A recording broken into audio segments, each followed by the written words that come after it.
Gracias.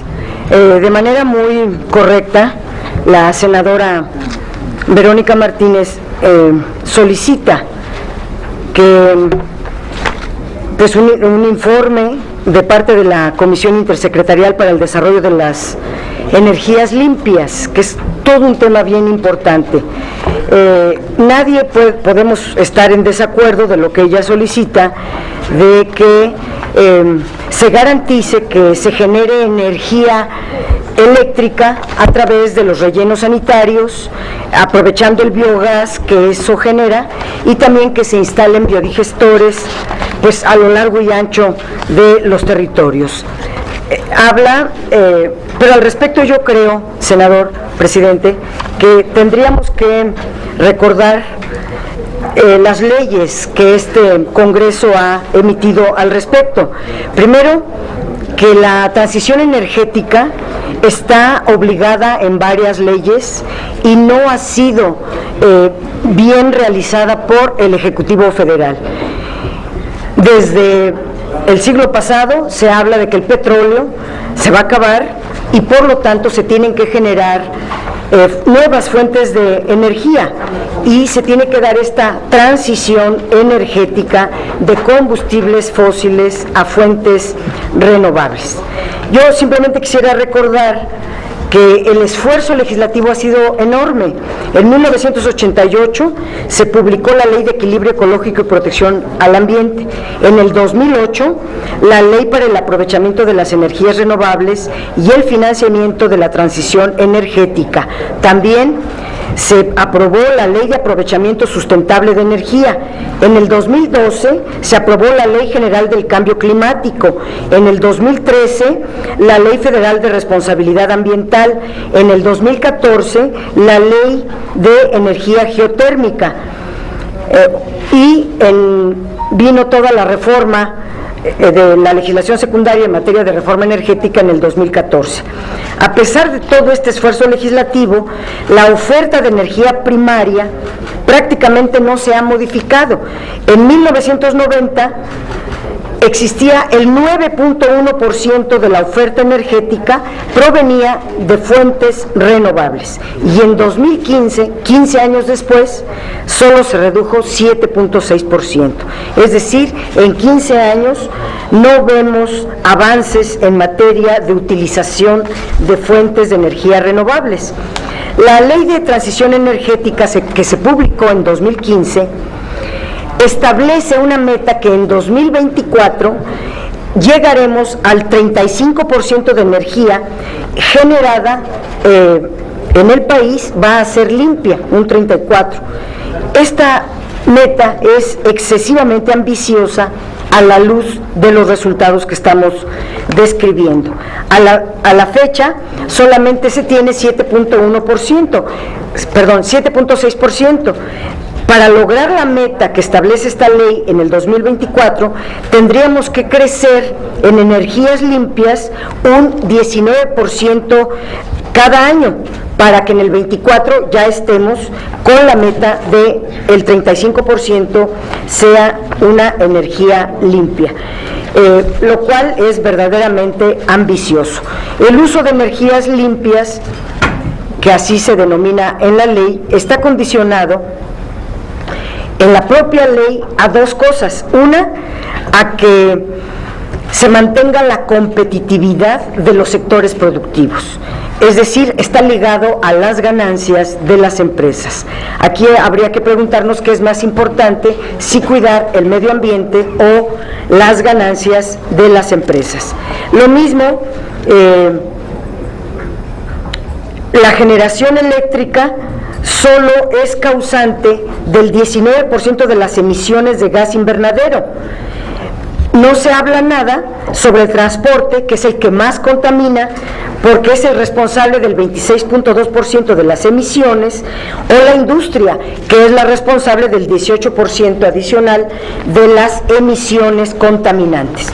Es decir, las leyes que hemos aprobado son buenas, se plantean metas, pero a la luz de los resultados tan exiguos, tan pequeños, pues se hace necesario aprobar desde luego el resolutivo, el punto de acuerdo de la senadora Verónica Martínez Espinosa, pero yo diría pedir un informe. ¿Qué programas está impulsando el gobierno para alcanzar la meta de 35% de las energías serán limpias? ¿Qué está haciendo el gobierno? La propuesta de la senadora de ocupar o convertir en energía eléctrica todos los rellenos sanitarios coadyuva en este objetivo y por eso lo veo muy correcto. Lo mismo, instalar biodigestores por todas partes también coadyuva al objetivo de esta ley, por eso me parece importante aprobarlo. Quisiera yo hacer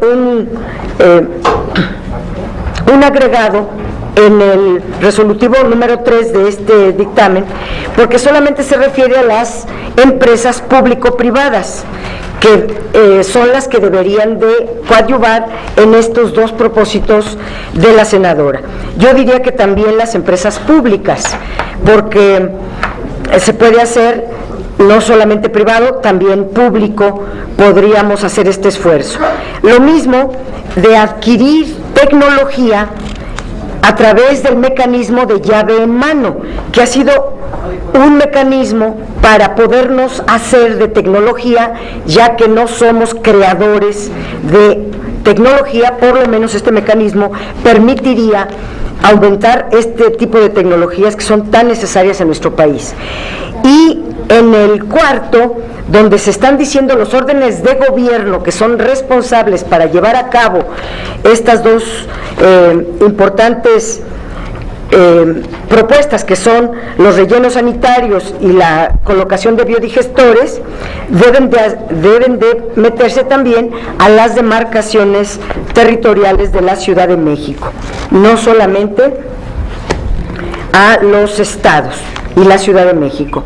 Por otro lado, se habla de otorgar un mayor número de certificados de energías limpias, pero no tenemos el análisis de los certificados, cuántos se han dado y cuáles de los que se han dado realmente han dado resultados de generar energías limpias. Aquí se está proponiendo subir el número de certificados de entre 3 y 28 certificados de energías limpias, en lugar de 1 por cada megawatt producido en las plantas. Es importante dar más certificados, pero primero tenemos que tener la información de que en qué se están dando, qué resultados se están dando los ya entregados. Por mi parte es todo. Gracias. El punto 5 se refiere a solicitar al Instituto Mexicano del Petróleo, en extinción porque ya no aparece en la reforma energética, y al sindicato, si se está respetando el principio de igualdad y no discriminación, dado que, menciona el punto, muchos trabajadores han sido despedidos. Habla, por ejemplo, que el 30 de mayo de 2016, en la Asamblea General del Sindicato de Trabajadores del Instituto Mexicano del Petróleo, el propio secretario general les anunció que serían despedidos y que ni siquiera fueran a defenderse ante las juntas de conciliación y arbitraje, porque estas van a ser sustituidas por tribunales de justicia laboral y ya no va a aplicar ninguna norma. También que el 16 de junio de 2016, por instrucciones del director del Instituto Mexicano del Petróleo, fue despedido el secretario general, etcétera. Yo quiero recordar que en la reforma energética, en el transitorio número 2, se estableció con toda claridad que se garantizarían los derechos de los trabajadores.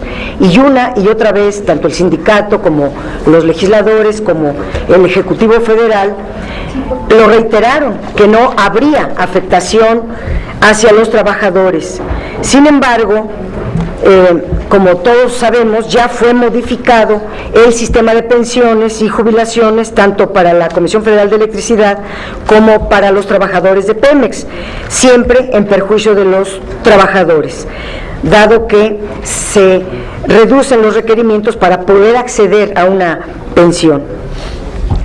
Pero la reducción de las actividades de Pemex ha provocado un despido masivo de trabajadores. Entre 2013 y 2016, el número de trabajadores de Pemex disminuyó en 27.534, equivalentes al 18% de la plantilla laboral. Dicho de otro modo, fueron despedidos en tan solo 3 años casi 30,000 trabajadores, y no hay información sobre cuántos de estos trabajadores fueron dados de baja por jubilación o fueron liquidados. Sin embargo, existen evidencias de que pasaron simplemente a formar parte de las filas del desempleo, porque la privatización del sector energético no ha generado los empleos suficientes para ocupar a todos estos trabajadores desempleados. Si nos referimos a que la producción de hidrocarburos cayó en 19.5%, la de gas natural en 15.5%, la de petrolíferos en 20%, la de petroquímicos en 21.9%, pues evidentemente la participación de la industria privada ha sido mínima, y en 2017 se produce menos del 1% del total de estas 4 rubros que estoy mencionando, y no se trata de ninguna producción nueva, sino simplemente que son los mismos campos que antes estaban siendo trabajados o desarrollados por Pemex, ahora pasaron a manos privadas, pero es solamente un cambio de manos, y este cambio de manos de Pemex a privados en los mismos campos, porque no hay nuevos campos, están pasando 3 fenómenos que hemos podido verificar en varios campos que han sido privatizados. Primero, se reduce significativamente el número de trabajadores. Segundo, algunas compañías privadas traen a sus propios trabajadores y por lo tanto a los mexicanos son desplazados por trabajadores extranjeros. Y por el otro, es una coyuntura idónea para pues dar de baja a un número demasiado grande de trabajadores. ¿Qué estamos solicitando? Un informe detallado sobre la reducción de los trabajadores en la industria energética. Yo estoy hablando, estas cifras son públicas, están en Pemex, y hay una reducción de trabajadores muy significativa, a pesar de que se dijo que no habría despidos de trabajadores. Y preocupa, porque el propio punto de acuerdo está diciendo, pues, que los están despidiendo y que no se vayan ni a defender. Entonces, son mis consideraciones. Yo simplemente diría, se requiere un informe detallado sobre el despido de los trabajadores, cuáles son por jubilación, cuáles son por liquidación y cuáles están en 7, como lo dicen ellos, porque andan deambulando los trabajadores en la calle, ni siquiera les dicen si ya fueron despedidos o no, simplemente no les pagan y están afuera de sus centros de trabajo dando lástima, de verdad, y esto no es digno de ningún trabajador al servicio del Estado. Es muy breve, presidente. Creo que está dirigido incorrectamente a la Profepa. La Profepa se encarga de evitar los daños ambientales y castigar los delitos ambientales.